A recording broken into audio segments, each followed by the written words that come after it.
Mula pa noong sinaunang panahon, noong ang mundo ay nababalot pa sa kaguluhan, nainip ang mga Diyos sa langit at naramdaman nilang walang saysay ang walang hanggang pamumuhay. Dahil naghahangad silang makaranas ng bago sa mundo ng mga mortal, sila ay umalis sa kanilang banal na templo upang mamuhay bilang tao. Para makihalubilo ng normal sa mga mortal, isinara nila ang kanilang makapangyarihang kakayahan at pinili ang buhay na puno ng hirap at mga hindi inaasahang pangyayari. Tinanggap nilang isuko ang kanilang kapangyarihang walang kapantay, kapalit ng pagkakataong maranasan ang saya at lungkot ng pagiging tao. Gayunpaman, upang protektahan ang sangkatauhan laban sa mga halimaw na lumilitaw mula sa mga dungeon, binigyan nila ang mga mortal ng kapangyarihan sa pamamagitan ng mga pagpapala.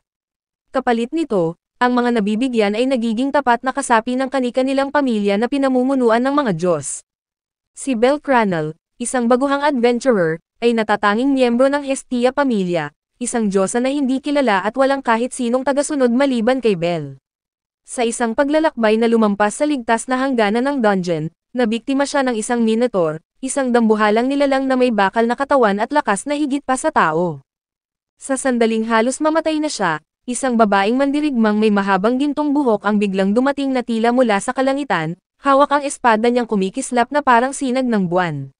Mabilis niyang pinatay ang halimaw, na umatungal bago maging alikabok, at nag-iwan lamang ng makinang nalila na magic stone sa dugo ang sahig. Simula noon, hindi na naging normal ang tibok ng puso ni Bel. Hindi lang siya nabighani sa malamig ngunit kahangahangang ganda ng mandirigma, hinangaan niya rin ang pambihira nitong lakas. Pagbalik niya sa guild na duguan, pinagtawanan siya ng mga tao. Tinawag siyang isang tanga na baguhang walang alam sa kanyang limitasyon. Maging ang kanyang tagapayo na si Ina ay nagulat sa kalagayan niya. Matapos marinig ang buong pangyayari, hindi niya napigilan na pagsabihan si Bel sa pagiging pasaway. Ang pagpunta ng mag-isa sa ikalimang palapag, isang lugar na hindi basta-basta nakakabalik ang isang baguhang adventurer, ay isang mapanganib na hakbang. Ngunit sa kabila ng galit ni Ina, hindi niya maitatanggi ang kanyang tuwa nang malaman niyang nakabalik si Bel ng ligtas. Pinayuhan niya itong mag-ingat at huwag nang ulitin ang ganoong kalokohan, lalo't maraming tao ang nag-aalala sa kanya. Nang marahang tanungin ni Bel kung sino ang babaeng nagligtas sa kanya, sinabi ni Ina na iyon ay si Ice Wallenstein, ang alamat na mandirigma mula sa Loki pamilya. Nasa antas 5 na siya, at isa sa pinakamalakas na mandirigma sa buong lungsod, kaya nabigyan siya ng titulong Sword Princess dahil sa kanyang mga tagumpay. Ngunit hindi lamang lakas o titulo ni Ice ang iniisip ni Bel. Naging curious din siya sa mga simpleng bagay tungkol sa dalaga, kung ano ang paborito niyang pagkain, kung may matalik siyang kaibigan, o kung may isang tao na siyang nagugustuhan. Nakakalungkot mang isipin, nananatiling single si Ice dahil napakataas ng kanyang pamantayan, kaya halos imposibleng malapitan siya ng isang baguhang tulad ni Bel, lalo na't galing ito sa isang pamilya na walang kinikilalang pangalan. Napabuntong hininga na lamang si Ina at sinabing mas naaakit ang mga babae sa mga lalaking kayang protektahan sila. Kung gusto ni Bel na mapansin, wala siyang ibang dapat gawin kundi ang maging mas malakas. Sa kanyang paglabas ng guild, mabigat pa rin ang pakiramdam ni Bel, at agad siyang umuwi sa maliit nilang tirahan ni Hestia. Pagpasok pa lang niya, niyakap siya ng diyosa ng mahigpit, kitang-kita sa mukha nito ang matinding pag-aalala ng malamang muntik na siyang mamatay sa dungeon. Mabilis na sinuri ni Hestia si Bel upang tiyaking hindi siya malubhang nasugatan.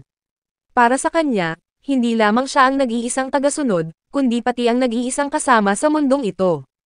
Umupo si Bel sa kanyang harapan, ipinakita ang kanyang pasasalamat at nangangakong hindi niya iiwan si Hestia.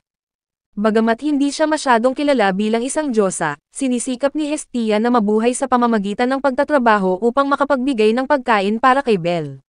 Sa kabila ng mahirap na buhay, hindi siya nagrereklamo. Kung maaari lamang niyang gamitin ang kanyang banal na kapangyarihan, tiyak na magiging mas madali ang lahat. Gayunpaman, iyon ang desisyon na kanyang pinili noon, at wala na siyang magagawa kundi maniwala sa determinasyon ni Bel. Bagamat bata pa at kulang sa karanasan, naniniwala siya na ito'y simula pa lamang. Kapag nalampasan nila ang mga unang pagsubok, tiyak na magiging mas maliwanag ang hinaharap. Habang isinasagawa ang ritual ng status check, labis na natuwa si Hestia nang maunawaan niya kung gaano siya kaswerte na makilala ang isang mabuting batang tulad ni Bel. Sa pagtingin sa binata, hindi maiwasang isipin ng diyosa na ang isang payak at mahiyain na tulad ni Bel, ay tiyak mahihirapang makuha ang puso ng isang malakas at magandang mandirigmang babae tulad ni Ice Wallenstein, na palaging kumikinang sa labanan tulad ng isang bituin. Para kay Hestia, tila imposibleng makamit ni Belle ang pangarap na makuha ang puso ng isang babae sa dungeon. Para siyang damo sa tabi ng kalsada, na hindi pinapansin sa kagubatan na puno ng makinang na bulaklak. Pagkatapos ng ritual, ipinakita ni Hestia kay Belle ang kanyang bagong updated na status. Lahat ng parametro ay unti-unting tumaas, na tumpak na sumasalamin sa kanyang pagsisikap sa buong araw ng walang tigil na laban. Gayunpaman, nanatiling hindi nagbago ang kanyang magic power. Ang kakaiba ay ang seksyon ng skill, na karaniwang bakante, ngunit ngayon ay mayroong glitch, kaya hindi maipakita ng malinaw ang impormasyon.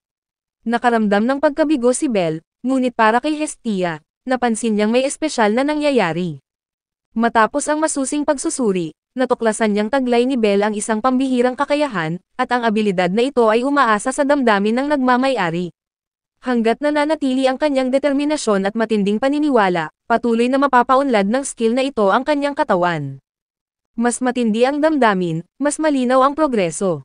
Bagamat labis na natuwa si Hestia sa pagbabagong ito, hindi niya maiwasang maramdaman ang kaunting selos, dahil ang pagbabagong ito ni Belle ay nagmula sa ibang babae at hindi sa kanya. Nagsimula ang bagong araw sa nakakahiya at nakakagulo na sitwasyon. Nagising si Belle na nalilito nang mapansin niyang nakadikit ang kanyang katawan sa malaking dibdib ni Hestia, kaya namula ang kanyang mukha. Sa kanyang paglalakad patungo sa dungeon, naging maingat siya dahil parang may nagbabantay sa kanya. Habang nag-iisip, biglang lumitaw ang isang babae na hawak ang magic stone na naiwan niya kahapon. Pagkatapos magbigay ng pasasalamat, tinanong siya kung bakit maaga siyang pupunta sa dungeon. Bago pa siya makasagot, biglang tumunog ang kanyang tiyan, kaya tinanggap niya ang pagkain na bukas loob na ibinahagi ni Floba. Bagamat nag-atubili sa simula, tinanggap ni Belle ang pagkain, kapalit ng pangakong bibisitahin niya si Floba sa kanilang tavern kung saan siya nagtatrabaho mamayang gabi. Sa buong araw na pakikipaglaban sa dungeon, patuloy na iniisip ni Belle kung gaano kadaming pagsisikap ang kailangan niya upang makabawi at makasabay kay Ice. Habang abala siya sa kanyang pakikipaglaban, biglang lumitaw ang mga bagong halimaw sa dungeon. Bagamat balak niyang umatras, sumagi sa kanyang isipan ang imahe ng babaeng iyon, na nagbigay sa kanya ng lakas ng loob upang labanan ang mga halimaw at makamit ang tagumpay sa sariling kakayahan. Sa kanyang pag-uwi, halos hindi makapaniwala si Belle sa kanyang mga status na mabilis na umunlad. Ang mabilis na pag-unlad ay nagbigay sa kanya ng pagtataka. Ngunit nang tanungin niya si Hestia tungkol dito, sumagot lamang ito ng may inis at kinuha ang kanyang jacket, na may paliwanag na sasali sa inuman kasama ang mga kasamahan. Sa kabila ng malamig na mga salita, tunay na nakakaramdam si Hestia ng damdamin ng selos. Hindi niya matanggap na ang isang taong mahalaga sa kanya ay mabilis na nagbago dahil sa ibang babae. Sa puso ng Diyosa, nararapat na si Belle ay para lamang sa kanya. Pagdating ng gabi, gaya ng ipinangako, dumaan si Belle sa tavern. Masayang sinalubong siya ni Floba, at ipinakilala ang sarili bilang empleyado doon. Nagulat ang may-ari ng tavern sa pagdating ng isang adventurer na may inosenteng mukha. Dahil kaibigan ni Floba si Belle, bukas loob siyang naghain ng espesyal na putahe, ngunit may mataas na presyo, na halos ikinagulat ni Belle. Ngunit ngumiti lamang si Floba nang may kasiyahan dahil may dagdag siyang sahod ngayong araw. Habang tahimik pa ang paligid, biglang pumasok ang isang grupo ng mga adventurer mula sa Loki pamilya, na nagpasaya sa loob ng tavern.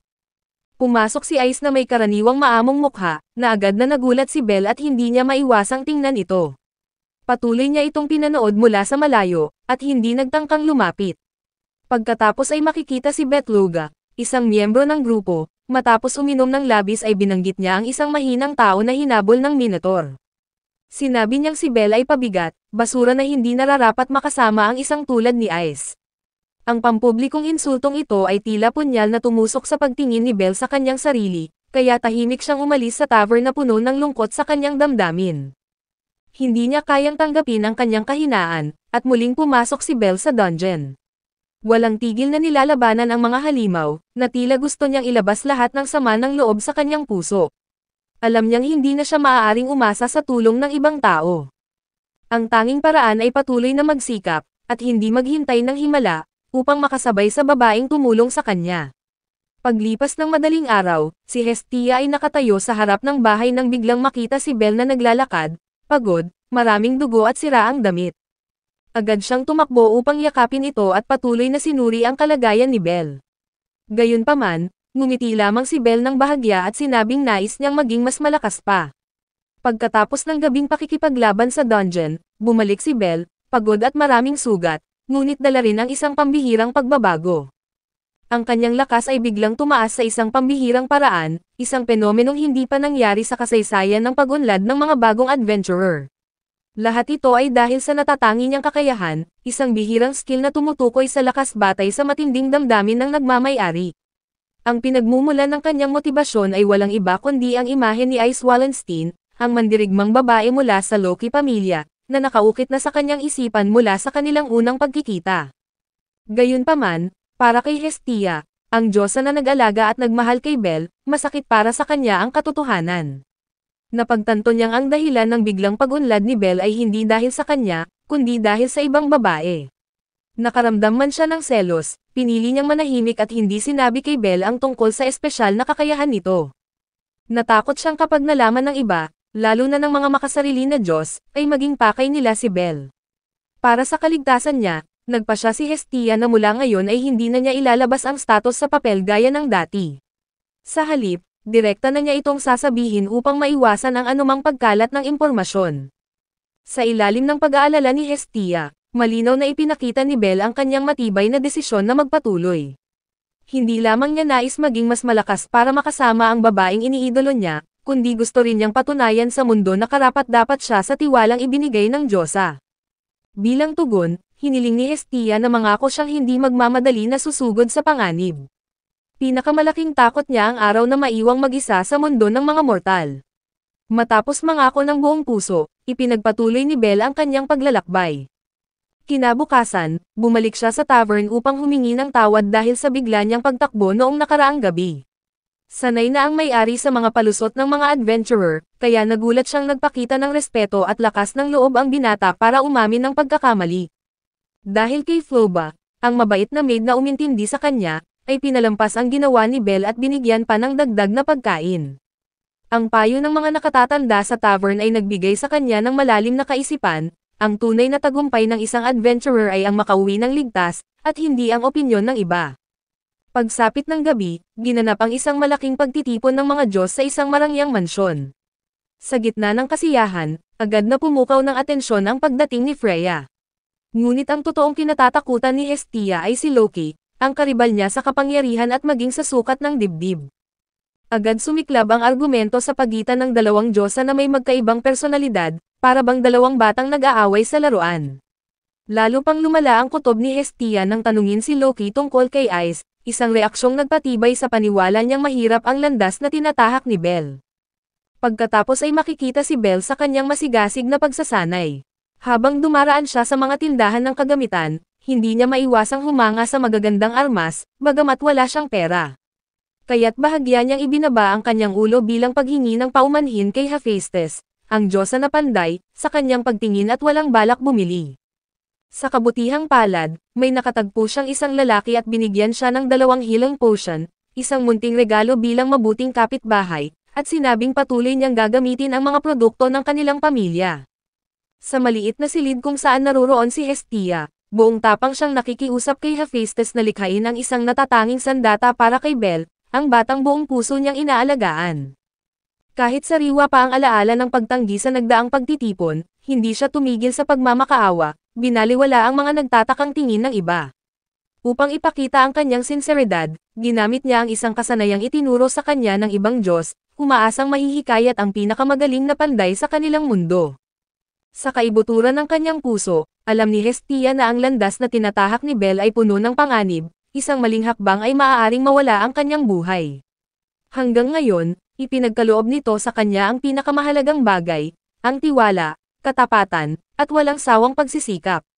Nais ni Hestia na personal na lumikha ng sandata na magbibigay liwanag sa landas ni Belle, hindi lamang bilang kasangkapan sa pakikipaglaban, kundi bilang simbolo ng pag-asang binibigay niya para sa binata.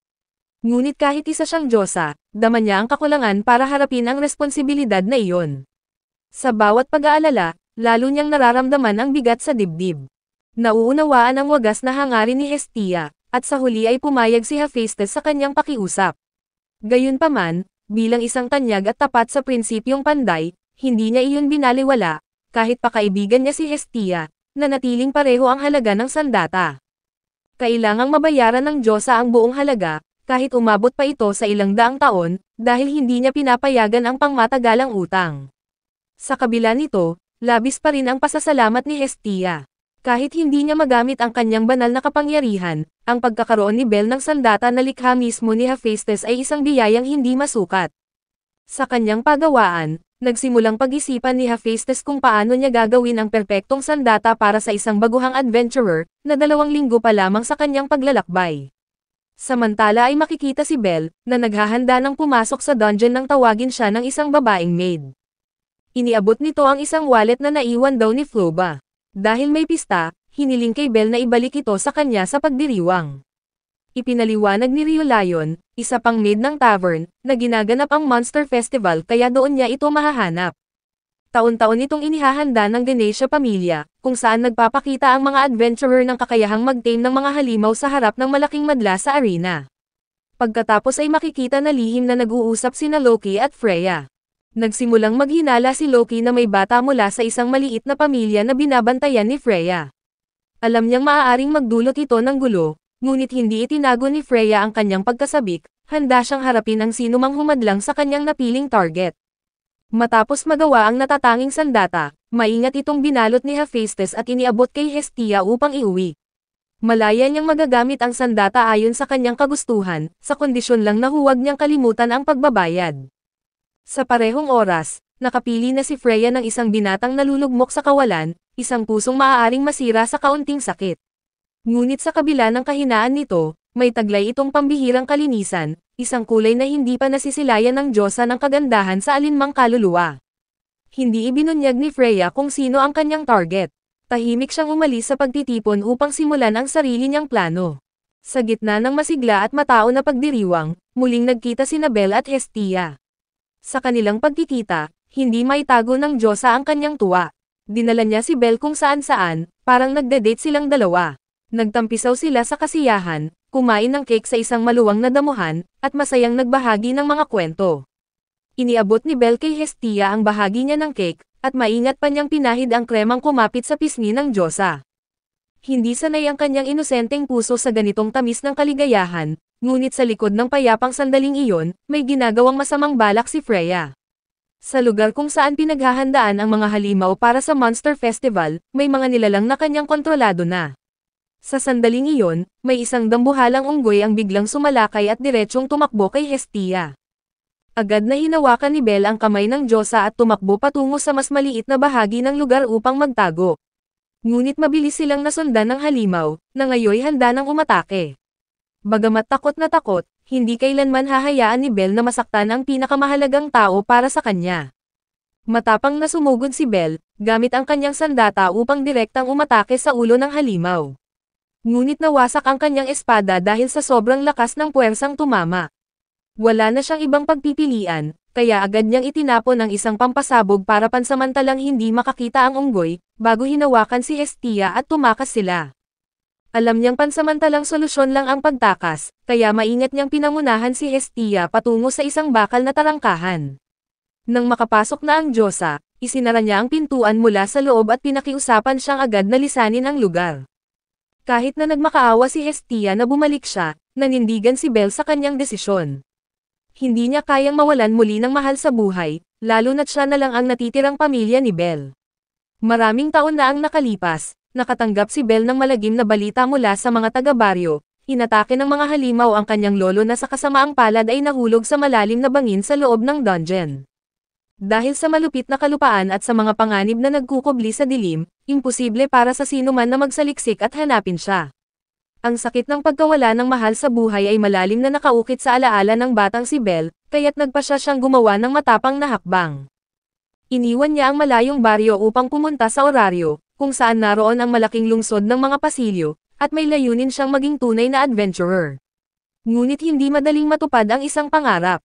Sa kabila ng matibay na determinasyon, hindi siya tinanggap ng alinmang pamilya. Ayaw nilang mag-alaga ng baguhang kabataan na parehong mahina at kulang sa karanasan. Sa tila walang pag-asa, dumating ang tadhana ng buksan ni Diyosa Hestia ang kanyang mga bisig, at tinanggap siya bilang nag-iisang miyembro ng pamilya na kanyang itinatag.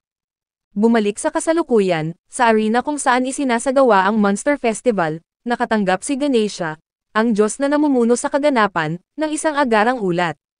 Ang ilang taong namamahala sa mga halimaw ay inatake, dahilan upang mawalan sila ng malay. Bagamat labis ang pag-aalala sa kaligtasan ng mga tao, pinili ni Ganesha na ipagpatuloy ang festival upang maiwasan ang gulo. Habang lihim na nagpapadala ng mga tauhan upang imbestigahan ang nangyari, bilang isang Diyos na inuuna ang ngiti ng mga manonood, agad siyang humiling ng tulong mula sa ibang pamilya sa lungsod. Sa parehong oras, sinusubukan ni Belle na pigilan ang higanteng unggoy, isang nilalang na bagong labas mula sa dungeon gamit ang sirang sandata. Samantala ay patuloy na naghahanap ng pagkakataon si Hestia, upang makuha ang kanyang sandata na may ukit na espesyal na simbolo. Hindi ito ordinaryong espada, isa itong sandata na kayang makasabay sa kakayahan ng may-ari. Sa sandaling makuha ito ng piniling tao, agad itong lilikha ng ugnayan, at uusbong sa bawat laban. Sa punong himpilan ng Adventurers Guild, ipinaalam ng maid sa kanyang mga kasamahan na may grupo ng mga halimaw na papunta sa Westgate. Pagkatapos ay agad na ipinatawag ang kanilang tulong, kahit sino mang pamilya ng mga adventurer. Nagkataon na naroon si Ice Wallenstein, ang kilalang swordswoman ng Loki pamilya. Hindi siya nagsayang ng panahon, dali-dali siyang sumugod at pinatay ang mga halimaw. Habang nakikipaglaban si Ice na parang diyosa ng digmaan, si Belle naman ay nahaharap sa mahirap na sitwasyon, hinarang siya ng malaking unggoy at nakalapat sa malamig na pader ng bato. Gayunpaman, napuno ng ginhawa ang kanyang puso nang malaman niyang nakaligtas si Hestia sa panganib sa tamang oras. Ang tanawin sa kanyang harapan ay nagpaalala sa kanya ng bangungot na naranasan niya noong hinarap niya ang Minotaur, kung saan wala siyang pagkakataon na lumaban, at umaasang makikita si Ice ng huling beses. Sa sandaling iyon, biglang lumitaw si Hestia sa gitna ng labanan, na nakakuha ng pansin sa malaking unggoy. Nang maramdaman ang kritikal na sitwasyon, agad na tumakbo si Belle upang yakapin ang diyosa. Magkasama silang nahulog pababa ng hagdan upang iwasan ang mga atake ng nagwawalang halimaw. Bagaman hinihiling ni Belle na lisanin muna ang lugar upang masiguro ang kaligtasan, nanatiling matatag si Hestia. Kung pinili ni Belle na protektahan si Hestia, nais din ni Hestia na gawin ang parehong bagay. Ang pagkawala ni Belle ay nangangahulugang hindi magkakaroon ng pagkakataon na matupad ang kanilang sagradong pangako. Sa kabila ng patuloy na pagsisikap, hindi ipinakita ni Hestia ang takot sa kanyang mukha. Sa halip, nakaramdam siya ng kakaibang kaligayahan, na protektado ng kanyang minamahal at magkasamang tumatakbo sa gitna ng panganib. Matapos ang ilang sandali ng pagtakas, natuklasan ni Belle ang isang lihim na pintuan sa likod ng malaking bato. Buong tapang niyang dinala si Hestia papasok upang magtago. Sa masikip na espasyo ng lumang pasukan, nagmungkahi si Hestia ng solusyon, sa halip na patuloy na umiwas, dapat harapin ni Belle ang malaking unggoy sa isang laban. Gagamitin niya ang pagkakataon upang ayusin ang kalagayan ni Belle, para magkaroon siya ng sapat na lakas sa pakikipaglaban. Bagaman natatakot siya sa ideya na hindi niya kayang talunin ang kalaban, matibay na hinawakan ni Belle ang tiwalang ipinakita ni Hestia sa kanya. Matagal na niyang pinapangarap na maging kapantay si Ice Wallenstein, ang pinakamalakas na mandirigmang babae, kaya't hindi siya matitinag sa pagsubok na ito. Pagkatapos ay iniabot ni Hestia sa kanya ang isang espada, na punong-puno ng kumikinang na simbolo, isang espesyal na sandata na nilikha para kay Belle, isang perpektong obra na ginawa mismo ng diyosa na si Hephaestus. Hindi lamang kumikinang ang sandata sa lakas, kundi pati na rin sa matibay na ugnayan sa pagitan niya at ng nag-iisang diyosa na kanyang tagapangalaga. Pagkatapos niyang talunin ang lahat ng halimaw sa paligid sa arena ng Monster Festival, biglang nakatanggap si Ice Wallenstein ng agarang balita mula sa isang mamamayan, may batang adventurer na hinahabol ng isang malaking unggoy sa masalimuot na lugar. Kilala ang lugar sa komplikadong anyo ng lupa, kaya napakahirap para sa mga tagasunod na makapasok. Habang patuloy silang hinahabol, biglang napansin ni Ice ang kakaibang pakiramdam. Agad niyang pinakinggan ang kanyang kutob at biglang nagbago ng direksyon. Sa ibang dako, makikita ang alaala ng pag-uusap ni Hestia at Hephaestus. Noong panahong iyon, sinabi ng maalamat na panday na ang Hestia knife ay isang perpektong obra na ginawa para sa mga bagong adventurer. Ngunit mula sa pananaw ng isang panday, ang paggawa ng sandata na nag-i-evolve kasabay ng paglago ng gumagamit ay taliwas sa pilosopiya ng pandayan, at tumanggi si Hephaestus na gumawa ng kapareho pa. Gayunpaman, lubos na nagpapasalamat si Hestia sa kabutihang ipinakita ng matagal na niyang kaibigan. Pagkatapos ay makikitang tahimik na gumagawa ng ritual si Hestia sa likod ni Belle, na nagbibigay ng kapayapaan bago ang laban na maaaring magbago ng buhay o kamatayan. Dahil sa bagong kapangyarihan ni Belle, tumaas ng hindi pangkaraniwan ang kanyang kakayahan. Nang sumugod siya upang harapin ang halimaw, madali niyang naiwasan ang bawat atake, at kahit simpleng pagharang ay sapat na upang masira ang bakal na tanikala ng kalaban. Malaki ang naitulong ng espesyal na sandata, isang kakaibang sandata na patuloy na lumalakas kasabay ng paglago ng nagmamay-ari nito. Mabilis siyang gumalaw sa paligid ng kalaban, at ang kanyang mga paa ay para bang sumasayaw sa gitna ng labanan. Isang maingat na atake ang kanyang ginawa upang masira ang matigas na helmet ng malaking unggoy, at agad siyang tumalon pataas, hinawakan ang tali na nakabitin sa daan. Nang maging mahigpit ang linya, binitawan ni Belle ang tali at bumagsak ng mabilis, gumawa siya ng makapangyarihang atake para magiba ang makapal na baluti. Bago pa makabawi ang kalaban, mabilis siyang umikot ng sunod-sunod sa paligid nito, dahilan upang labis na mapagod ang halimaw. Nang makita niya ang maliit na puwang, agad niyang tinusok ang puso ng halimaw, pinatay ito sa isang iglap. Natapos ang labanan na may malakas na palakpakan mula sa mga tao sa paligid, kabilang si Hestia na nakayakap kay Belle. Makikita sa mukha ni Ice ang tuwa sa batang dati ay mahina, ngunit ngayon ay kayang lumaban ng mas matatag. Subalit sa kabila ng tila maayos na sitwasyon, biglang nawalan ng malay si Hestia sa mga bisig ni Belle, na nagdulot ng matinding pag-aalala sa kanya. Sa isang lihim na sulok, natutuwa si Freya habang pinapanood ang labanan, kasabay ng paghintay sa susunod na plano. Pagkatapos ay kinumpirma ng Adventurers Guild na walang malubhang nasaktan. Gayunpaman, nananatiling misteryo ang tunay na salarin sa lahat ng pangyayari. Habang hinihintay ang investigasyon, pinayagan ng may-ari ng tavern si Hestia na magpahinga sa isang pribadong silid sa ikalawang palapag. Sa katunayan, napagod lamang siya matapos ang mahabang araw ng pakikipaglaban. Nang magkita silang dalawa, sinabi ni Flobo kay Belle na nakaramdam siya ng hiya sa mga nangyari, dahil lamang sa kanyang simpleng wallet ay nadamay si Belle sa gulo. Sa kabila nito, hindi niya maitago ang kasiyahan sa nakita niyang katapangan ni Belle. Sa kanilang pamamaalam, ngumiti si Flobo at bumalik sa trabaho, na naiwan si Belle na natutuwa, iniisip kung totoo ba ang kanyang mga narinig o biro lamang iyon. Pagkatapos ay narinig ang isang bahagyang ingay sa silid, na nagpapahiwatig na nagising na si Hestia. Agad pumasok si Belle upang suriin ang kanyang kalagayan. Sa kanilang tahimik na pag-uusap, sinabi niyang natapos na ni Ice ang lahat ng natitirang halimaw. Ngunit ang iniisip ni Belle ay ang pinagmulan ng kakaibang sandata na may kakaibang simbolo. Ipinagmalaki ni Hestia na ito ay tunay, at hindi normal na sandata na makikita lamang sa tindahan.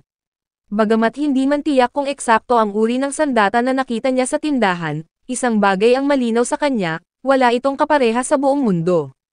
Handa si Hestia na malusutan ang lahat ng hangganan upang maging malakas si Belle. Para sa kanya, ang batang ito ay hindi lamang dapat protektahan, kundi tunay niyang minamahal. Niyakap ni Belle ng mahigpit ang Diyosa, na tila humihingi ng lakas mula sa mga bisig ng isang taong laging nandyan para sa kanya. Sa ibang bahagi ng dungeon, may isang batang babaeng supporter, na nakaranas ng hindi magandang pagtrato mula sa isang malupit na adventurer. Hinahamak siya nito, tinuturing na parang basura, at walang pag-aalinlang ang ginagamit bilang panghikayat, lalo na kapag napapalibutan sila ng mga halimaw. Kita sa kanyang mga mata ang matinding kawalan habang itinutulak siya papunta sa madilim na sulok ng oraryo, isang lugar kung saan mas nakakatakot pa ang kalupitan ng mga tao kaysa sa mga nilalang na naroon. Pagkatapos ay nabalitaan ni Ina, na mag-isang pumunta si Belle hanggang sa ikapitong palapag ng piitan, at ang kanyang mga estadistika ay pumapasa na para sa promosyon. Bilang kanyang direktang tagapayo, agad niyang sinuri ang status board at napansin niyang may ilang bahagi nito ang malabo at hindi mabasa ng maayos. Gayunpaman, sapat pa rin ang batayang estadistika ni Belle upang umabot sa ranggo na level E. Sa kabila nito, hindi mapakali si Ina na pabayaan siyang maglakbay ng mag-isa. Kaya sa halip na hayaang kumilos si Belle ayon sa gusto nito, itinakda niya ang isang pagkikita para sa isang espesyal na paglalakbay kinabukasan. Nang sumikat ang araw, hindi maitago ni Belle ang kanyang gulat nang makita si Ina na nakasuot ng karaniwang damit, malayong malayo sa nakasanayan niyang itsura, at halos hindi niya ito makilala. Matapos ang nakakatawang biro upang mabawasan ang tensyon ni Belle, dinala siya ni Ina sa isa sa pinakakilalang tindahan ng sandata ng Hephaestus pamilya. Nagulat si Belle dahil kulang ang kanyang dalang pera, ngunit pinapasok pa rin siya ni Ina upang ipakita sa kanya ang mga magagandang kalidad na kagamitan, mga bagay na kailangan niya kung nais niyang lumakas bilang isang adventurer. Bago sila magtungo sa mas mataas na palapag, dumaan muna sila sa pamilihan kung saan nakalagay ang mga mamahaling gamit na may halagang umaabot ng daan-daang libo. Sa lugar na iyon, hindi inaasahang makita ni Belle si Hestia na nagtatrabaho sa isang tindahan. Mabilis namang nagpakilala si Ina, bilang tagapayo ni Belle at empleyado ng guild. Sa mapanuring tingin ni Hestia, mahinahon na itinanggi ni Ina na may personal siyang interes kay Belle, maliban sa kanyang tungkulin. Pagdating nila sa lugar kung saan ipinapakita ng mga baguhang panday ang kanilang unang mga obra, na pangkaraniwan ang halaga at subok na ang kalidad. Nangingibabaw pa rin ang pangalan ng Hephaestus pamilya, hindi lang dahil sa halaga ng kanilang produkto kundi pati na rin sa tibay at kalidad nito. Nasilaw si Belle nang makita ang isang puting baluti na nakatago sa isang sulok ng tindahan, na may pirma ng mismong gumawa. Bagamat medyo may mataas na presyo, ipinahayag niya ang kagustuhang bilhin ito. Hindi siya pinigilan ni Ina, ngunit pinaalalahanan siya nito na kung nais niyang pumunta sa mas delikadong palapag ng piitan, mas mabuting magkaroon siya ng grupo, lalo na ng isang supporter. Hindi man siya agad nangako, tinanggap ni Belle ang kanyang payo at inilagay ito sa kanyang isipan. Bago sila maghiwalay, nagulat si Belle nang bigyan siya ni Ina ng isang kagamitan bilang motibasyon. Gusto ni Ina na tanggapin ito ni Belle, na parang isang nakatatandang kapatid na sumusuporta sa kanyang pagsisikap. Para sa kanya, ang buhay ng isang adventurer ay puno ng panganib, at walang katiyakang makauwi ng ligtas sa bawat paglalakbay. Kahit na para kay Belle ang mga salitang iyon, bahagya rin nitong ipinapakita ang pagkamakasarili ni Ina, ang pagnanais niyang manatili si Belle sa kanyang tabi kahit sa kaunting panahon lamang. Sa kanyang pag-uwi, isang hindi inaasahang pangyayari ang naganap, nang mabunggo si Belle ng isang munting batang babae, na tila tumatakbo palayo mula sa tao na sumusunod sa kanya. Hindi nagatubili si Belle na ilabas ang kanyang sandata, handang ipagtanggol ang sarili, kahit hindi niya lubos na nauunawaan ang nangyayari. Bago pa lumala ang sitwasyon, biglang lumitaw si Rio, ang tagapaglingkod mula sa tavern, at natigil ang pangyayari sa tamang oras. Binalaan niya ang lalaki na ayaw niyang gumamit ng karahasan, dahil kapag nagawa niya ito, madalas ay hindi niya napipigilan ang kanyang sarili. Umatras ang misteryosong lalaki, iniwan si Belle na nalilito, hindi pa rin maintindihan ang nangyayari. Nang tumingin siya sa likod, napansin niyang nawala na rin ang maliit na batang babae na nakita niya kanina. Sinabi ni Rio kay Belle na kung hindi siya mag-iingat, malulungkot ng husto si Floba, isang matalik niyang kaibigan. Kinabukasan, sabik na sinuot ni Belle ang kanyang bagong baluti. Pagkatapos magpaalam kay Hestia, nagsimula siyang maglakbay patungo sa dungeon. Habang nasa daan, lumapit sa kanya ang isang maliit na batang babae upang makipag-usap. Agad niyang nakilala ang batang babae na nabangga niya noong nakaraang araw. Ibinaba ng bata ang kanyang balabal sa ulo at ipinakilala ang sarili bilang si Lily, isang miyembro ng lahi ng mga hayop, at hindi isang duwende gaya ng iniisip ni Belle noong una. Nakakatuwa para kay Lily ang inosenteng reaksyon ni Belle, nang hindi niya sinasadyang mahawakan ang kanyang malambot na tainga. Pagkatapos ay umupo sila sa isang tabi at nag-usap. Ipinahayag ni Lily ang kanyang layunin na maging kasama ni Belle sa kanyang mga paglalakbay, dahil naghahanap siya ng pera at nangangailangan ng trabaho upang makaraos sa araw-araw. Hindi niya maiwasang mapansin at pahalagahan ang nag-iisang adventurer na si Belle, na lumalaban ring mag-isa sa lahat ng pagsubok. Bagamat nag-aatubili noong una, dahil sa sinseridad at sitwasyon ni Lily, pumayag si Belle na samahan siya sa mga darating na ekspedisyon sa ilalim ng dungeon. Sa madilim na palapag ng lupa, buong atensyon na pinuksa ni Belle ang mga hukbo ng langgam na papalapit ng sunod-sunod. Ang bawat hampas ng kanyang sandata ay may kakaibang lakas, kaya walang pagkakataon ang mga kalaban na makaiwas. Sa ligtas na distansya sa likod, maingat na binabantayan ni Lily ang paligid upang matiyak na walang biglang panganib na darating. Hindi niya maitago ang paghanga habang pinapanood si Belle na bihasang lumalaban. Iniisip niya na bahagi ng tagumpay na iyon ay dahil sa punyal na ginagamit ni Belle, ang espesyal na sandata na ibinigay ni Hestia na may malakas na nakatago na mahika. Matapos makolekta ang mga magic stone mula sa mga napatay na halimaw, humingi si Lily ng tulong kay Belle para makuha ang isang bato na nakatago sa taas, sapagkat hindi niya ito maabot dahil sa kanyang maliit na katawan. Sa hapon na iyon sa punong himpilan ng guild, malinaw na ipinaliwanag ni Ina, ang tagapayo ni Belle, ang tungkol sa organisasyon na dating kinabibilangan ni Lily. Kilala ang Suma pamilya sa paggamit ng dungeon para sa pinansyal na layunin. Bukod sa paggawa ng mga alak, nagpapatakbo rin sila sa paghuhuli ng mga halimaw sa industrial na pamamaraan. Gayunpaman, ang ikinabahala ni Ina ay ang walang mga damdaming mga mata ng karamihan sa mga miyembro ng organisasyon. Para bang nakatali sila sa isang di nakikitang bagay, na kusang lumulubog sa malalim na dilim na walang makitang daan palabas. Nang marinig ang kanyang mga sinabi, hindi sang-ayon si Belle sa mga hinala na iyon. Naniniwala siyang mabuting tao si Lily, palaging handang tumulong, at malaking tulong sa kanya upang kumita ng malaking halaga matapos ang bawat ekspedisyon. Pagkatapos ng kanilang usapan, biglang napansin ni Ina na nawawala ang sandata ni Belle. Ang dating tila walang kapantay na sandata ay ngayoy mababa na lamang ang halaga, dahil sa panlabas nitong anyo na waring nawalan ng kakayahang magamit para sa laban. Lubhang naguluhan si Lily sa nangyari, sapagkat nakita niya kung paano madaling pinatay ni Belle ang mga halimaw gamit ang sandata na iyon. Pagkatapos niyang makaalis, maingat niyang itinago ang sandata sa kanyang damit, sakaling may makakakilala rito. Ngunit nang dumaan siya sa harap ng mga babae na nagtatrabaho sa tavern, si Rio Lion, ang misteryosong maid, ay bigla siyang tinawag. Sa nakakatakot niyang mga mata, napansin niyang pamilyar ang bagay na nakatago sa damit ni Lily. Nang subukan ni Lily itong itanggi at sinabing personal na gamit lamang, agad namang nagduda si Rio, sapagkat kilala niya ang isang tao na may ganitong natatanging selyo sa sandata. Hindi nagatubili, bumato siya ng barya na ikinagulat ni Lily, kaya lumipad ang sandata mula sa kamay nito. Agad na sinubukan ni Lily na tumakas, ngunit aksidente niyang nabangga si Belle sa isang kanto ng kalye. Nang makita ang takot sa mukha ni Lily, tanong ni Belle nang may pag-aalala kung ano ang nangyayari. Pagkatapos ay nagulat siya nang lumitaw si Rio, hawak ang kanyang sandata. Masaya si Belle habang hinahawakan ang kamay ni Rio, at ipinahayag ang kanyang pasasalamat. Nang maibalik sa tunay nitong may-ari ang sandata, muling sumiklab ang kakaibang liwanag, tila kumpirmasyon ng koneksyon ng sandata at ng may-ari. Bago sila umalis, ibinunyag ni Rio na nakuha niya ang sandata mula sa isang hindi kilalang batang babae, na nagdulot ng malinaw na pag-unawa sa sitwasyon.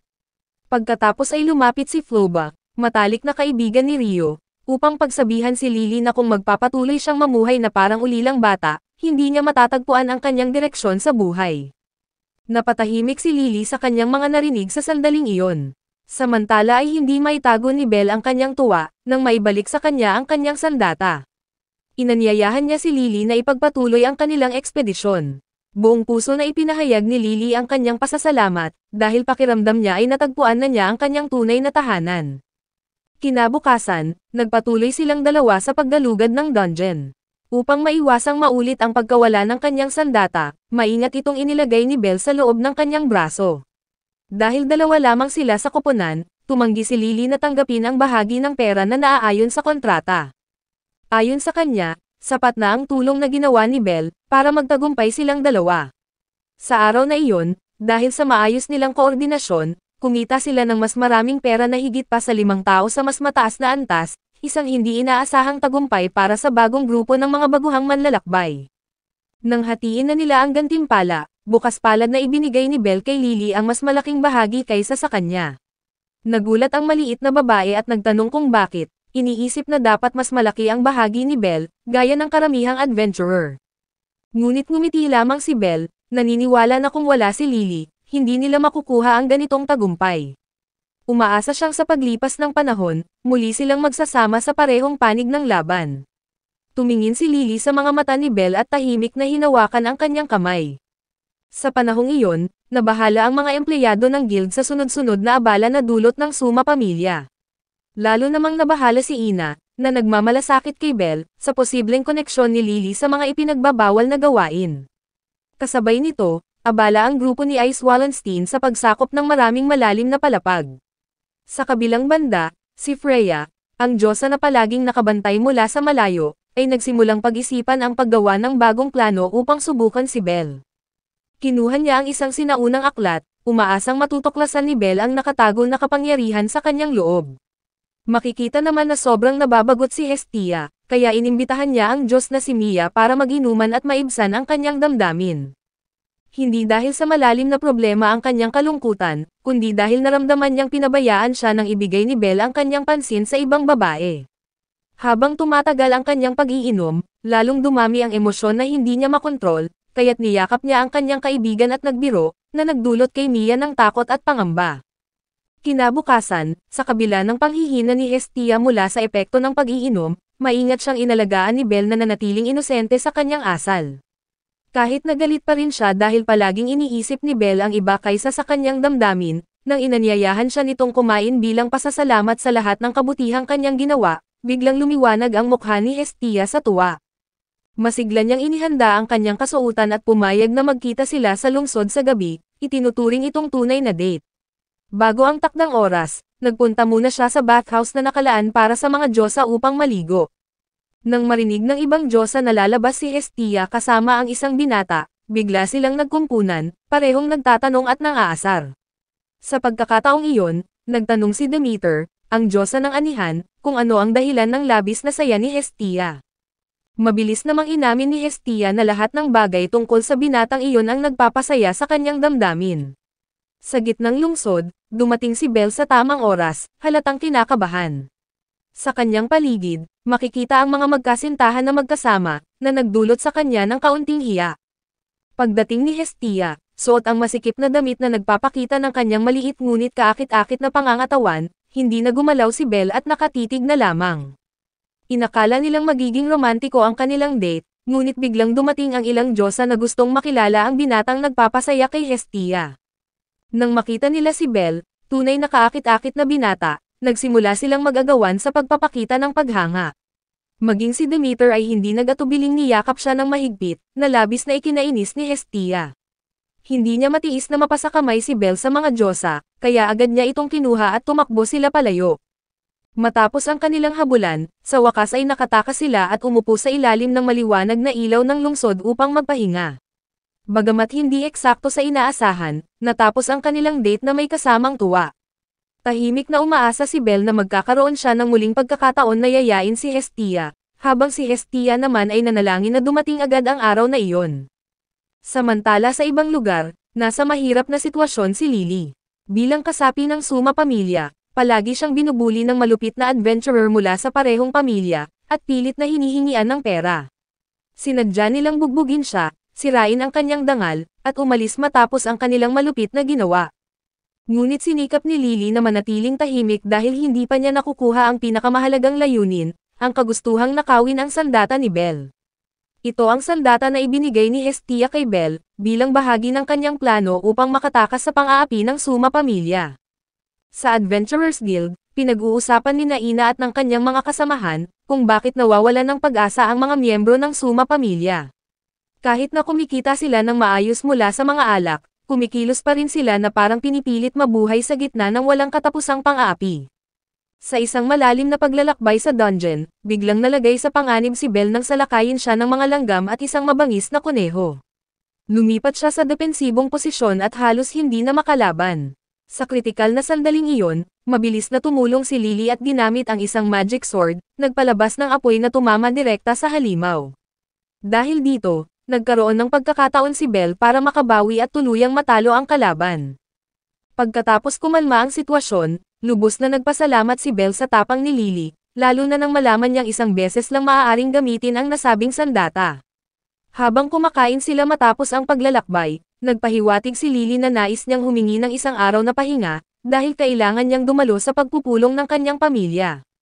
Bagamat taliwas ito sa napagkasundoan nilang dalawa, hindi siya pinagalitan ni Belle. Sa halip, ipinakita nito ang pangunawa at sinabi pang kung gusto niyang magpahinga, kailangan lang niya itong sabihin. Ang kabutihang ito ay lalong pumukaw sa puso ni Lily, dahil wala pang sino man ang nakakaunawa sa kanya. Pagkaraan ng ilang oras, gaya ng nakasanayan, dumaan si Belle sa tavern upang pasalamatan si Floba, ang maid na ilang ulit nang tumulong sa kanya ng palihim. Sa kanilang pag-uusap, nabanggit ni Floba na madalas siyang magbasa sa oras ng pahinga. Pinahiram pa niya kay Belle ang isang magic book na nakalimutan ng isang bisita, kaya ginugol ng binata ang kanyang buong araw sa pagbabasa nito. Pagkatapos niyang buksan ang mga sinaunang sulat, tila unti-unti itong umaakit sa kanyang isipan. Habang tumatagal ang kanyang pagbasa, lalo siyang nahuhumaling dito, hanggang sa maramdaman niyang may parang bulong na pumupukaw sa dati niyang pangarap, ang magkaroon ng makapangyarihang apoy at maging isang magiting na bayani na kayang makamit ang lahat. Kinabukasan, habang isinasagawa ni Hestia ang karaniwang status check kay Belle, may nakita siyang hindi inaasahan. Paglitaw ng teksto tungkol sa magic ability sa status board, napaatras siya sa matinding pagkabigla at napaupo sa sahig. Mas nakakagulat pa ito kumpara sa natalo ni Belle ang isang malaking unggoy. Ang dating naghangad lamang ng mahika, ngayon ay tunay nang nagtataglay nito. Umagos ang matinding tuwa sa puso ng binata, malinaw na nakikita sa kanyang ngiti. Ang bagong kakayahan niyang firebolt ay isang uri ng pagsabog na mahika ng apoy. Ngunit mas pambihira ito, dahil taliwas sa karaniwang mahika na nangangailangan ng mahabang tiyan, hindi na ito kailangan ang incantation. Napatunayan ito sa status board, na nangangahulugang kaya niyang magpalabas ng mahika kaagad, isang napakalaking kalamangan sa laban. Bagamat iniutos ni Hestia na hintayin muna ang kinabukasan bago subukan ang lakas nito, hindi mapigilan ni Belle ang kanyang kagustuhan. Nang gabing iyon, palihim siyang lumabas sa bahay at nagtungo mag-isa sa unang palapag ng dungeon. Sa madilim na pasilyo, na tanging kumikislap na liwanag ng mga magic stone ang nagbibigay ilaw, tinaas ni Belle ang kanyang kamay at nagpalabas ng magkakasunod na apoy. Ramdam niya ang matinding enerhiya na lumalabas mula sa kanyang katawan. Sa sunod-sunod na pag-atake, para bang muling nabuhay ang mga pangarap niyang matagal nang nakatago. Ngunit bilang bago pa lamang sa mahika, hindi pa niya ganap na makontrol ang kanyang mana. Dahil dito, mabilis na nanghina ang kanyang katawan at agad siyang napagod. Matapos ang sunod-sunod na paggamit ng mahika ng walang tamang pahinga, bumagsak siya sa malamig na sahig at nawalan ng malay, sa gitna ng bahagi ng dungeon. Sa kabutihang palad, dumaan sina Riveria at Ice, ang dalawang pangunahing miyembro ng Loki pamilya, pabalik mula sa isang ekspedisyon sa malalim na palapag. Nang siya ay makita nila, agad na nakilala ni Ice ang nakahigang lalaki bilang ang binata na minsang nasangkot sa kaguluhan ng isang minotaur. Dahil sa pakiramdam ng pagkakasala, nagpasya siyang ilabas si Belle mula sa dungeon bilang paraan upang itama ang nakaraang pagkakamali. Habang nasa malapanaginip na kalagayan, naramdaman ni Belle ang isang mainit na kamay na maingat na hinahawakan ang kanyang buhok. Akala niya'y nananaginip siya habang bumabalik sa alaala ng kanyang mga yumaong mahal sa buhay, kaya hindi sinasadyang tinawag niya ang tao na iyon sa pamilyar na pangalan. Nang marinig ito, malumanay lamang na sumagot si Ice at muling hinawakan ang kanyang buhok.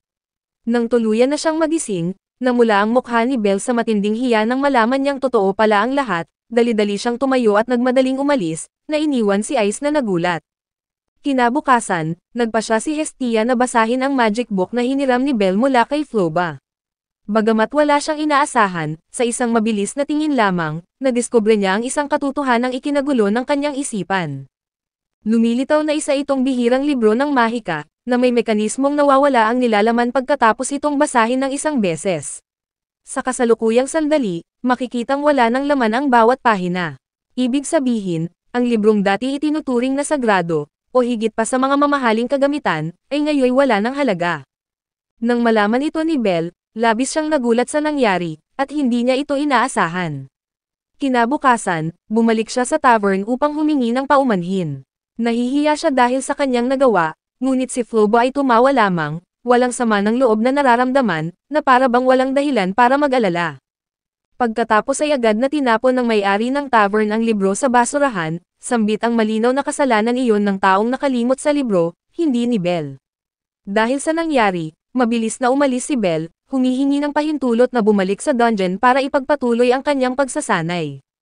Sa ibang bahagi ng Orario City, naruroon si Riveria, veteranong mage ng pamilyang Loki, na pinapagalitan ng kanyang diyosa at inuutusang kumuha ng isang bihirang alak.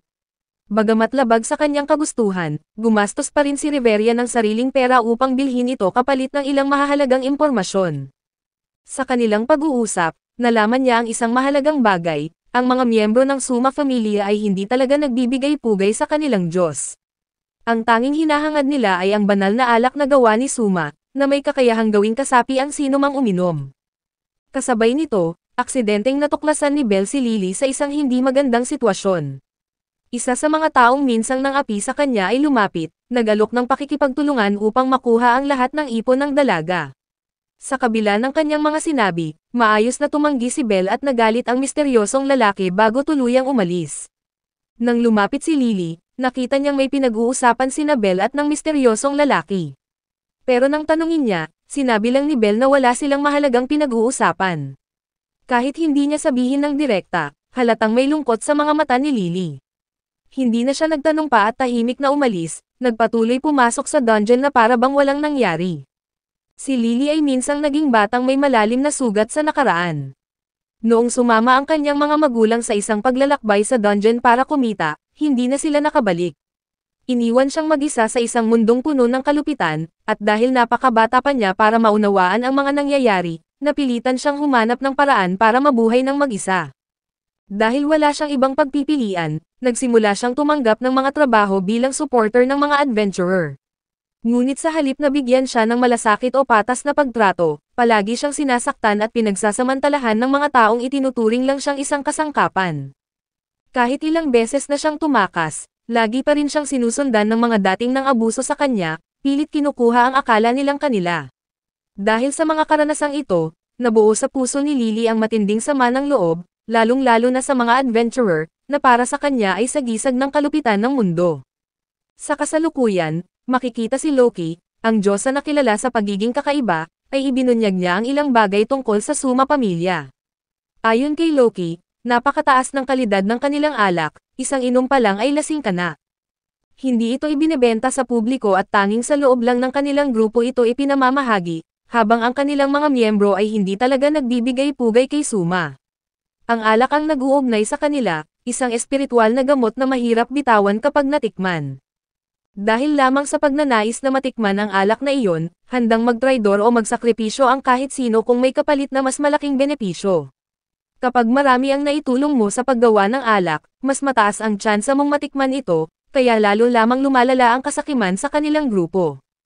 Matapos ang kanyang mga sinabi, umalis si Loki nang nakangiti, kunwari ay para tingnan ang status ni Ice, pero ang totoo ay nais lamang niyang masilayan ang makinis na balat ng kilalang swordswoman. Sa gabing iyon, ikinwento ni Belle ang lahat ng kanyang nalaman tungkol kay Lily. Nang marinig ni Hestia na sinusundan pa rin si Lily ng mga adventurer na minsang nanakit sa kanya, hindi niya mapigilan ang kanyang pag-aalala. Gayunpaman, nanatili siyang maingat, dahil misteryoso ang pinagmulan ni Lily at may madilim itong nakaraan.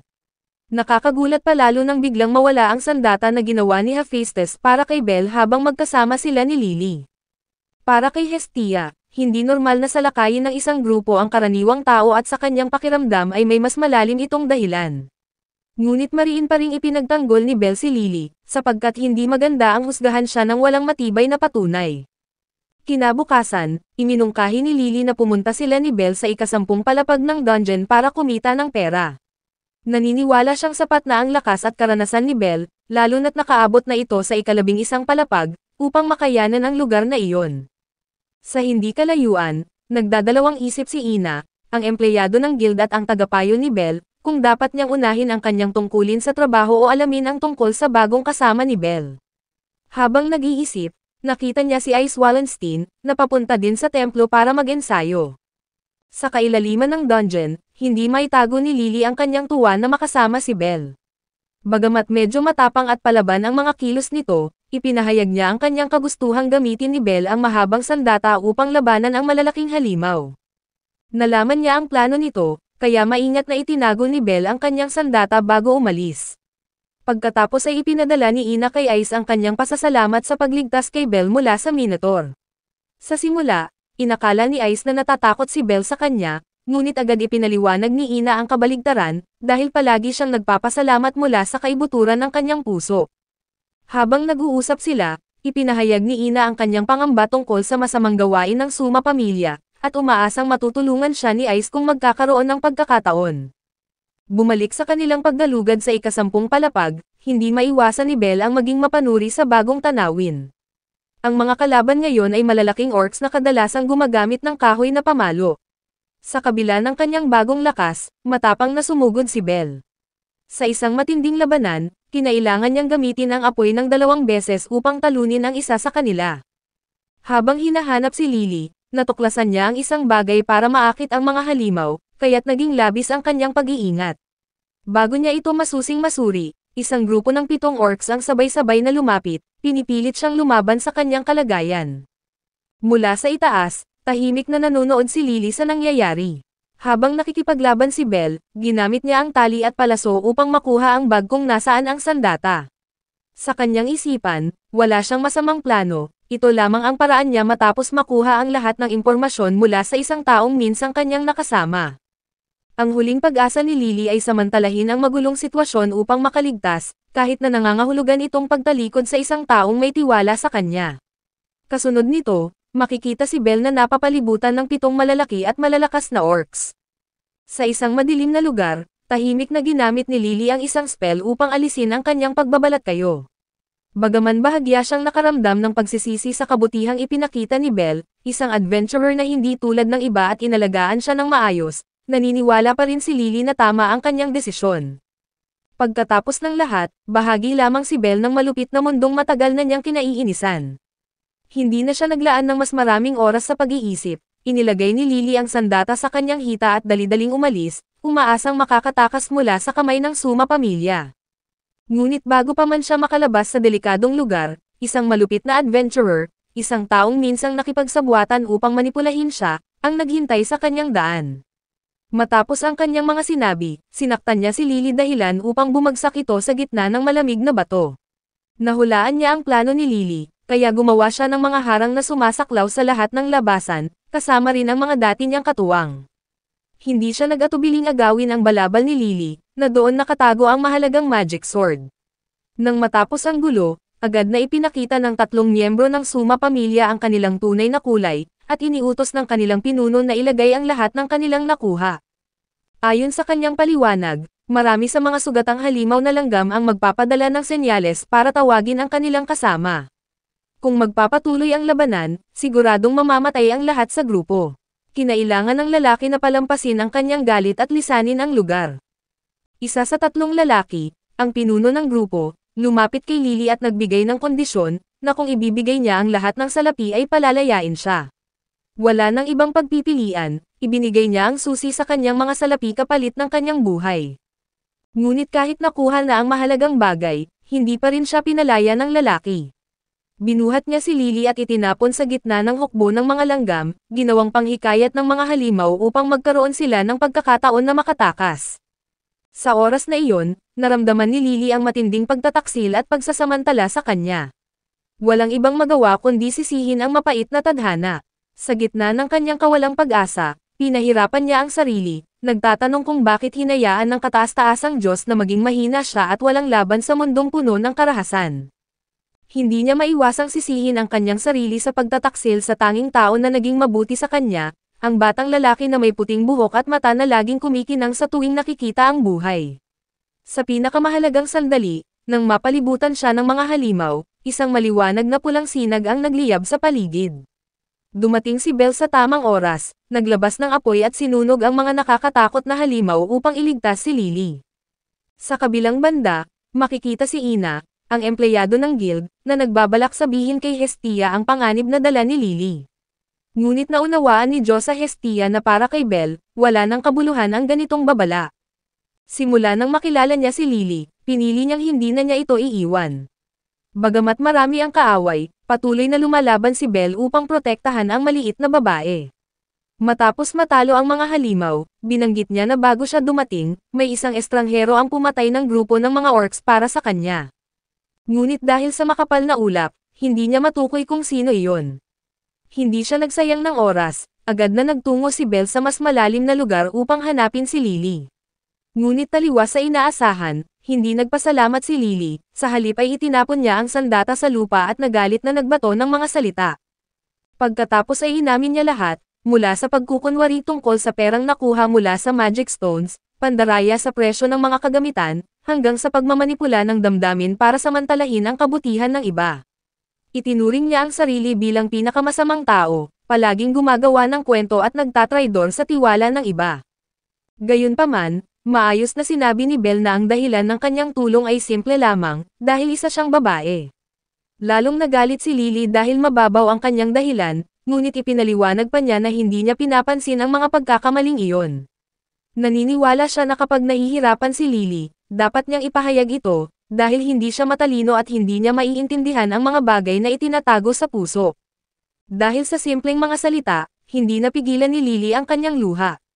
Mahigpit niyang niyakap ang taong kanyang niloko at paulit-ulit na humingi ng tawad. Pagkatapos noon, bumalik si Belle sa tindahan upang humingi rin ng tawad kay Ina, dahil nawala ang kagamitan na ibinigay sa kanya. Ngunit sa halip na pagsabihan siya, ngumiti lang si Ina, masaya na ligtas siyang nakabalik. Ilang araw ang lumipas, habang nagpapahinga ang grupo sa guild, tinanong ni Belle si Lily kung naghahanap siya ng adventurer. Ngumiti si Lily, mahinahon na hinawakan ang kamay ni Belle, at pumayag na samahan siya sa mga susunod na pakikipagsapalaran sa malalim na dungeon.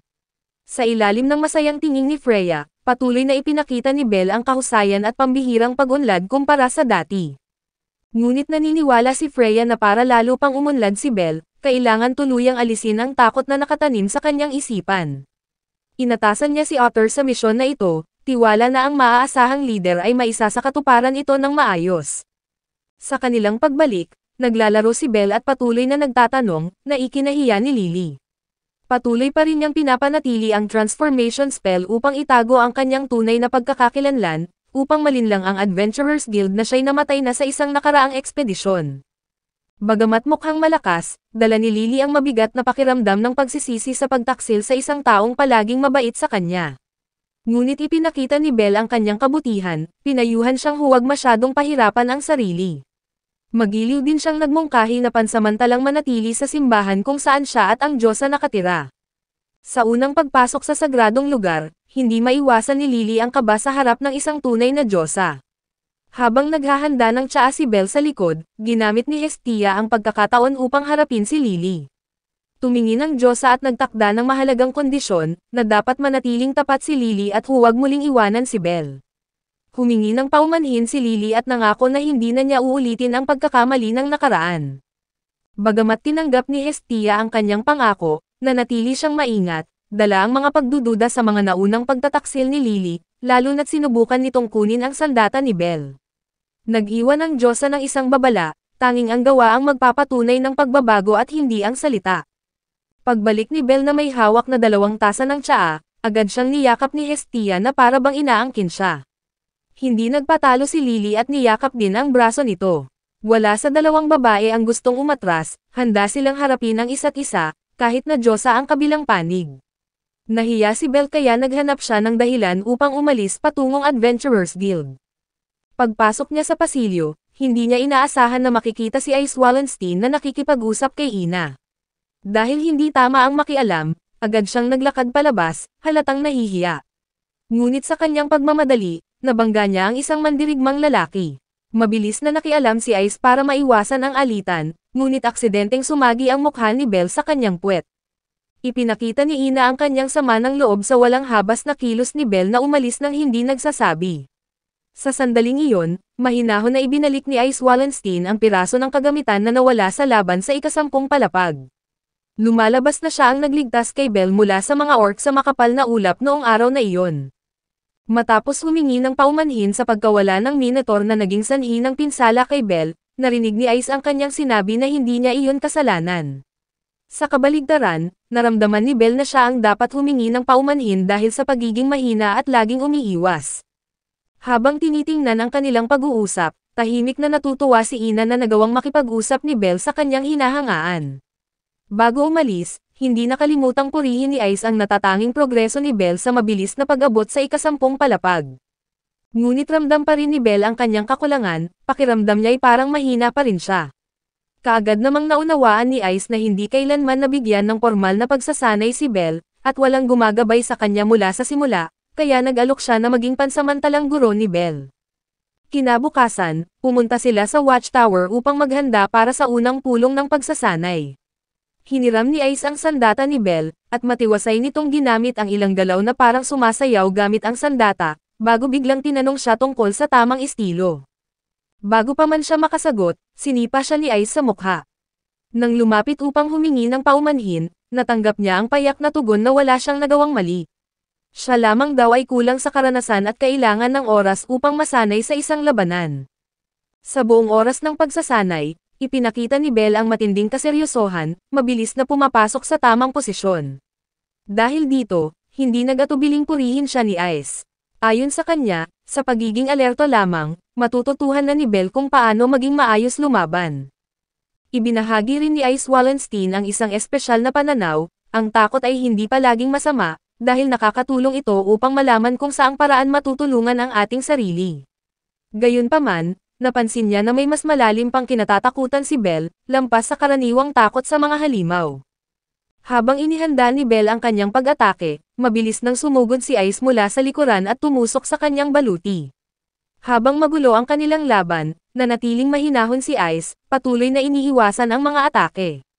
Matapos ang ilang oras, napag-alaman ni Ice na kulang si Belle sa parehong kasanayan at pamamaraan.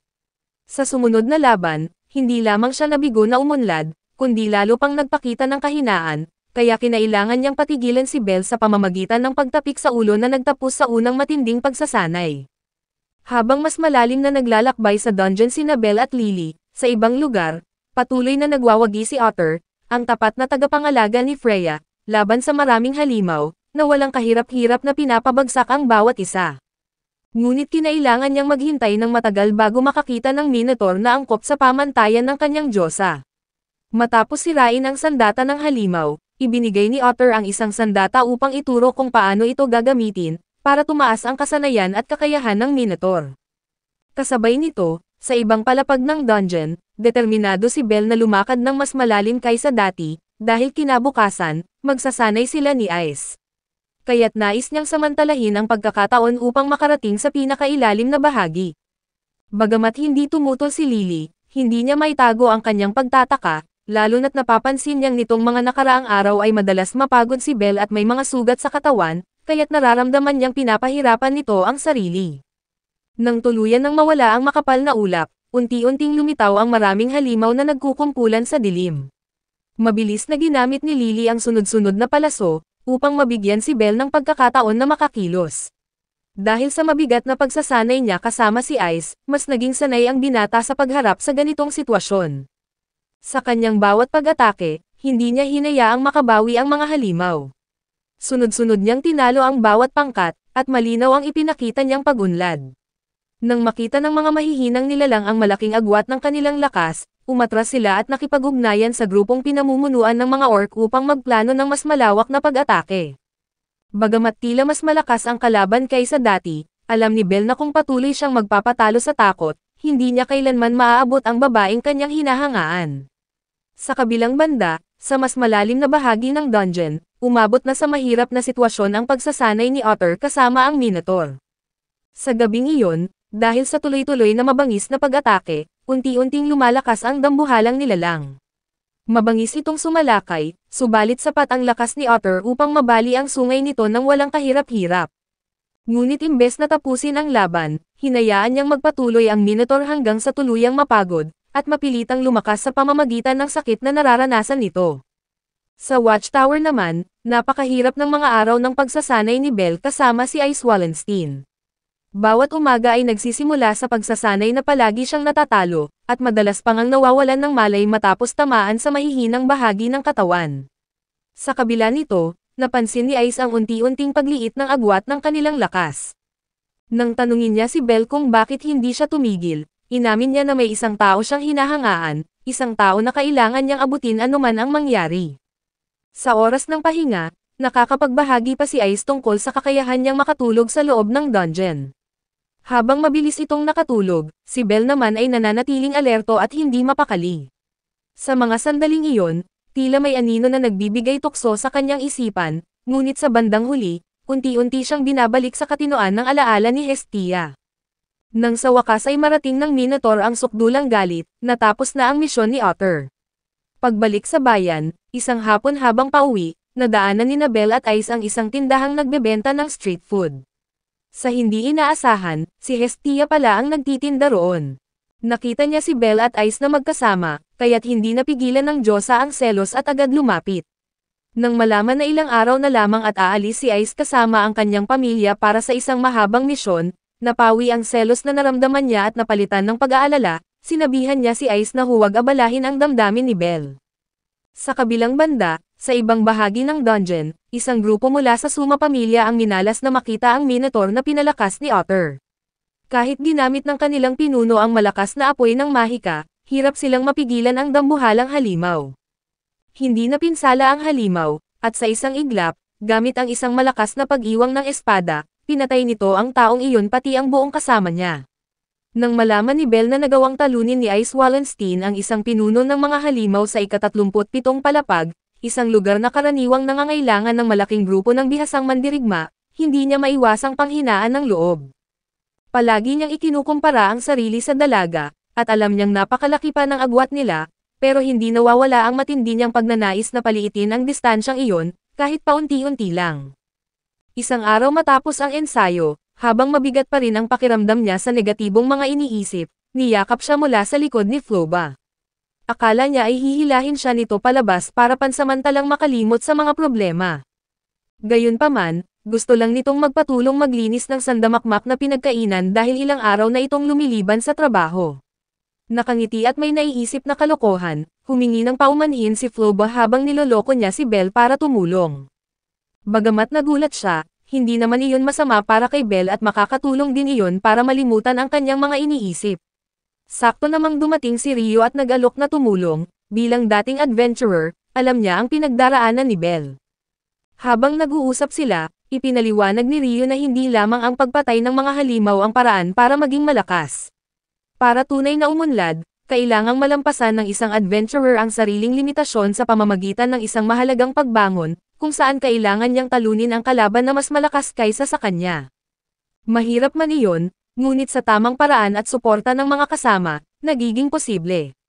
Idinagdag niya na ang pagkakaroon ng grupo ay hindi lang para punan ang kahinaan ng bawat isa, kundi para magbigay ng tunay na saysay sa paglalakbay sa loob ng dungeon, isang bagay na dapat alam ng bawat totoong adventurer. Pagkatapos ng kanyang mga sinabi, muling nagising si Belle sa mga salitang iyon. Naunawaan niyang para marating ang kanyang mithiin, kailangan niyang tanggapin ang mga panganib at alalahanin ang tunay na dahilan kung bakit niya pinili ang landas na ito. Sa mga sumunod na araw ng pagsasanay nila ni Ice, unti-unting lumitaw ang malinaw na pagbabago kay Belle.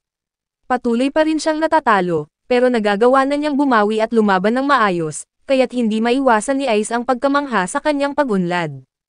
Buong pusong nagpasalamat si Belle sa linggong ipinagkaloob sa kanya ni Ice na pagsasanay.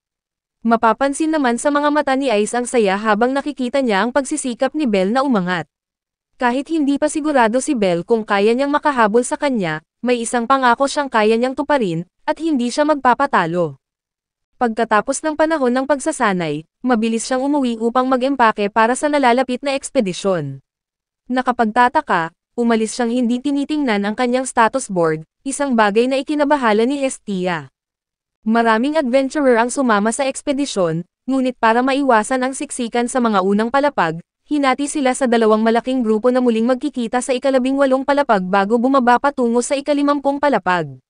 Ang huling destinasyon ay ang ika-59 na palapag, isang lugar na wala pang sino mang nakarating sa kasaysayan ng mga ekspedisyon. Habang karamihan ay nag-aalala tungkol sa paraan at kaligtasan, si Freya naman ay tila walang pakialam. Ang tanging iniintindi ng Diyosa ay kung magagawa ni Belle na patunayan ang kanyang tunay na kakayahan sa loob ng dungeon, isang lugar kung saan tanging lakas at matibay na loob ang batayan ng kaligtasan.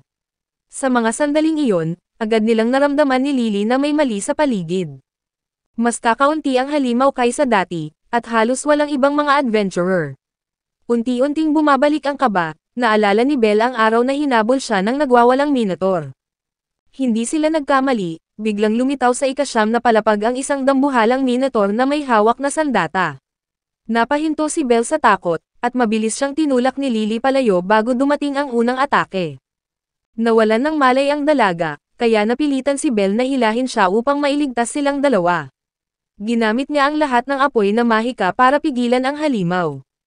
Ngunit tila wala itong naging pinsala, at sa halip, mabilis na gumanti ang minotaur at hinagis si Belle sa pader gamit ang isang malakas na hampas.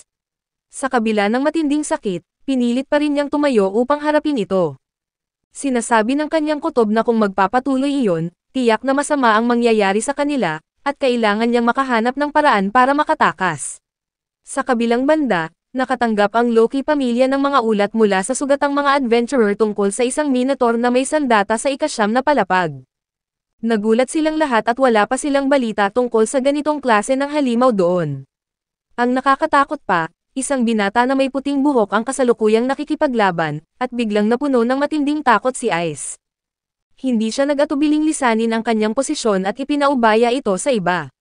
Humingi siya kaagad ng tulong sa iba niyang kasama upang samahan siya sa mapanganib na lugar na iyon. Kasabay nito, nahihirapan pa rin si Belle na iwasan ang sunod-sunod na mabibigat na atake ng Minotaur. Lalong lumalala ang tensyon, pero sa kanyang huling lakas, nilabas niya ang sandata at ginamit ang natitira niyang puwersa para harangin ang mga malakas na hampas. Kahit ilang beses lang umatake ang halimaw, sapat na iyon para mapaurong si Belle, at alam niya na kapag nagpatuloy ito, tiyak na mamamatay siya. Pagmulat ni Lily sa madilim na dungeon, mariin siyang inutusan ni Belle na tumakbo. Gusto sana niyang manatili, pero dahil sa nakakatakot na tingin at malakas na sigaw ni Belle, napilitan siyang sumunod. Dahil mahina pa ang katawan ng dalaga, nagpasya si Belle na siya ang magpapahabol sa halimaw.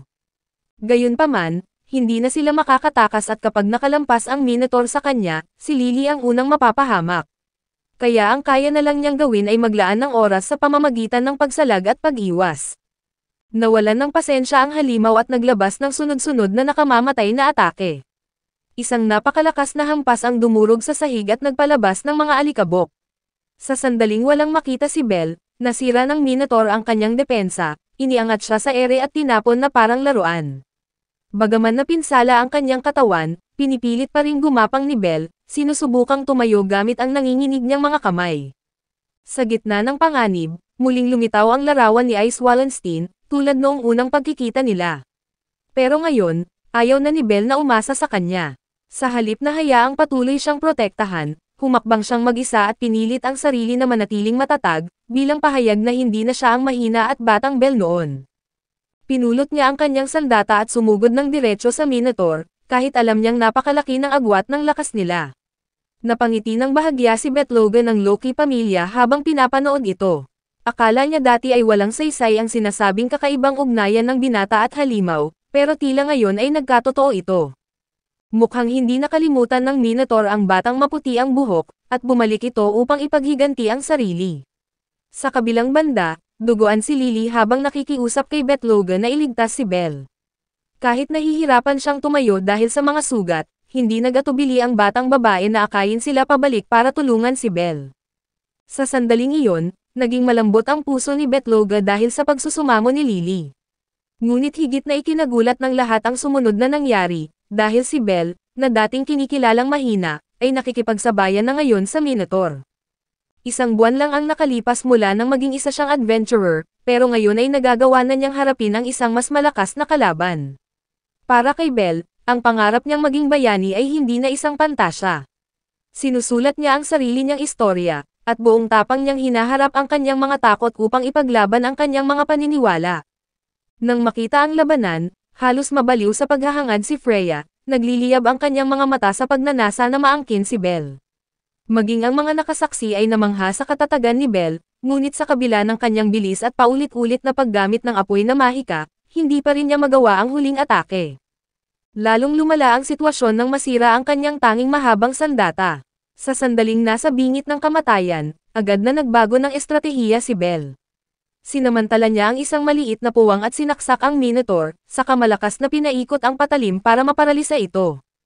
Habang umiiyak sa sakit ang halimaw, dinampot ni Belle ang espada nito at sunod-sunod na umatake, na tumilapon ang dugo sa bawat sugat. Nang maabot ang sukdulan ng labanan, naghanda ang Minotaur at isinagawa ang huling pagsalakay na parang isang nagwawalang baka. Nang makita ito, hindi natakot si Belle at buong lakas niyang ginamit ang kanyang mahika. Bagaman nasira ang espada, mabilis siyang dumaan sa ilalim, itinusok ang patalim sa tiyan ng halimaw at nilusaw ang loob nito sa pamamagitan ng umaapoy na mahika. Sa patuloy na paggamit ng malakas na enerhiya, lumaki at sumabog ang katawan ng Minotaur na parang apoy na nagliliyab. Pagkaraan ng ilang sandali, nanatiling nakatayo ang batang maputi ang buhok, tahimik at marangal sa gitna ng duguan na sahig. Pagdating ng mga miyembro ng Loki pamilya, tahimik na sinuri ni Riveria ang kalagayan ni Belle at nadiskubring lahat ng kanyang estadong pangkatawan ay umabot sa level S, isang pambihirang tagumpay para sa isang baguhang adventurer. Matapos ang laban na iyon, mabilis na kumalat ang pangalan ni Belle sa mundo ng mga adventurer. Habang nakahiga siyang walang malay, ngumiti si Hestia at tumulo ang kanyang mga luha. Para sa kanya, Iyon ang unang pahina ng kwento ng bayani na sabay nilang isusulat. Nagsimula ang sumunod na kabanata sa pagtakbo ni Belle papunta sa Adventurers Guild, sabik na ipakita kay Ina na nakarating na siya sa level 2, isang malaking yugto na tunay na nagmamarka ng pag-usbong ng isang batang adventurer. Hindi maiwasang mamangha ng isang magandang babae sa kanyang ibinalita. Gayunman, may bahagyang pagdududa pa rin sa kanyang isipan, sa isang karaniwang adventurer, halos imposibleng umangat ng antas sa loob lamang ng mahigit isang buwan. Ngunit marahil ang tagumpay niya laban sa Minotaur ang naging dahilan sa himalang ito. Kasabay nito, nang malaman ni Hestia na nalampasan ni Belle ang sariling hangganan, labis itong natuwa. Gayunpaman, mahinahon pa rin niya itong sinabihan na huwag maging kampante. Hindi lang tungkol sa biglaang paglakas ang pag-usbong ng isang tao. Ang mas mahalaga, nagising sa loob ni Belle ang isang bagong kasanayan na kaugnay ng pangarap niyang maging tunay na bayani. Sa kanyang narinig, agad na nagliwanag ang mga mata ni Belle sa tuwa. Napabuntong hininga at napangiti na lamang si Hestia, napagtanto niyang nananatili sa puso ng binata ang pagnanais na isulat ang kanyang sariling kwento. Bago siya umalis upang dumalo sa isang pulong ng mga Diyos, kung saan igagawad ang mga titulo sa mga bagong level 2 na adventurer, hindi nakalimutan ni Hestia na pagsabihan si Belle na magsanay ng mabuti upang makabisado ang bagong kasanayan. Mahalaga ang pagtitipong iyon para sa buong Hestia pamilya, dahil si Belle ang kauna-unahang adventurer na umangat sa level 2 sa napakaikling panahon. Nabahala at nagulat ang buong komunidad ng mga Diyos, pati ang mga kilalang Diyos tulad ni Loki, lalo na't higit isang taon bago nakaabot sa level 2 si Ice Wallenstein. Maging si Hephaestus ay hindi maiwasang mamangha nang marinig ang balita. Sa kanilang seremonya, determinado si Hestia na pumili ng isang magandang pangalan para kay Belle. Gayunpaman, malumanay at maamo ang kanyang napili. Habang nag-iisip si Belle ng magandang pangalan, natuwa naman ang mga babae sa tindahan nang malaman nila ang pangalan na kanyang naisip. Hindi nagtagal, kumalat ang mga usap-usapan sa buong lugar. Karamihan ay papuri, bagamat may ilang tao pa rin ang nagdududa. Sa kabila nito, sapat na ang nagawa ni Belle upang mapigilan ang anumang hindi magandang usapan. Sa gabing iyon, nag-inuman sila upang batiin si Belle, bagamat sa totoo lang, inutusan lang sila ni Mia upang tumaas ang kita ng kanilang tindahan sa espesyal na panauhin. Sa gitna ng masayang kasiyahan, biglang nagmungkahi ang ilang adventurer sa kabilang mesa na isama si Belle sa kanilang grupo. Ngunit ang mga kasunduan na kanilang hinihingi ay nakakabastos sa kanyang mga kasama. Hindi na nagsalita si Rio, diretso niyang pinatumba ang pinuno gamit ang isang baso, dahilan upang mabali ang braso nito. Nang nagsimulang uminit ang sitwasyon, dumating si Mia, madali niyang sinira ang isang mesa, at agad na tumakbo palabas ang bastos na grupo matapos magbayad habang nanginginig. Kinabukasan, pumunta si Belle sa mga tindahan upang humanap ng angkop na kagamitan. Marami na siyang pinuntahan ngunit wala pa ring mahanap. Habang nagtatanong siya, biglang tumawa ang isang batang panday mula sa kalapit na tindahan at sinabi nitong siya raw ang gumawa ng baluti na hinahanap ni Belle.